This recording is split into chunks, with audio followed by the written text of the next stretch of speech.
بسم اللہ الرحمن الرحیم۔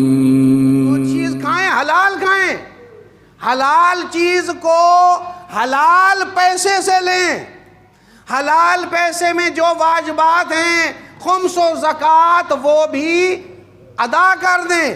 اب خمس و زکوٰۃ بھی ہم نے ادا کر دیا، ہمارا پیسہ بھی حلال ہے، اب ہم چیز خرید کر رہے ہیں۔ آخری بات ہم نے یہ دیکھنی ہے کہ کیا اس چیز کو جو میں کھا رہا ہوں ظاہراً حلال ہے، کہیں اس حلال شے کے ذریعے کہیں میرے مسلمان بھائی کا نقصان تو نہیں ہو رہا، یہ بھی دیکھنا چاہیے۔ کیسے مسلمان بھائی کا نقصان ہوگا؟ مسلمان بھائی کا نقصان یہ ہے کہ آپ ایسوں سے چیز خرید کر کے کھا رہے ہیں جو غیر مسلم اپنا پیسہ مسلمانوں کو قتل و غارت میں، مسلمانوں کو قتل کرنے پر خرچ کرتے ہیں اور انہیں نقصان پہنچانے پر خرچ کرتے ہیں، تو یہ آپ کا کھانا پینا بھی جائز نہیں ہے۔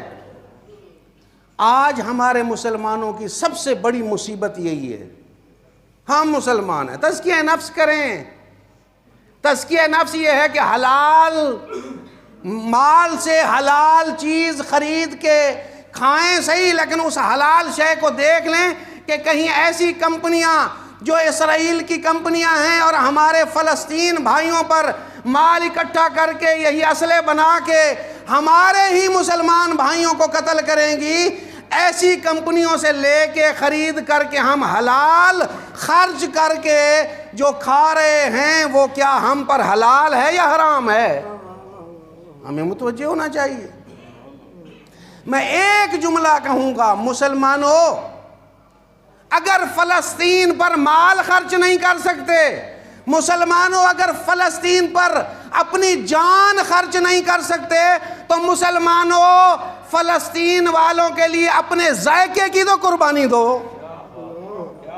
ذائقے کی قربانی بھی نہیں دے سکتے کہ ہمارے سفرے پر وہ چیزیں سجی ہوئی ہیں جن کی وجہ سے ہمارے مسلمانوں پر ظلم ڈھایا جا رہا ہے، اور وہی مسلمان جو فلسطین والے ہیں بھوک اور پیاس سے مر رہے ہیں، اور ہم ان کی چیزیں یعنی دشمنوں کی چیزیں استعمال کر کے انہیں فائدہ پہنچا کے وہی اسلحے کا باعث بن کے اپنے مسلمانوں کے قتل میں شریک ہو رہے ہیں۔ ہم متوجہ نہیں ہیں۔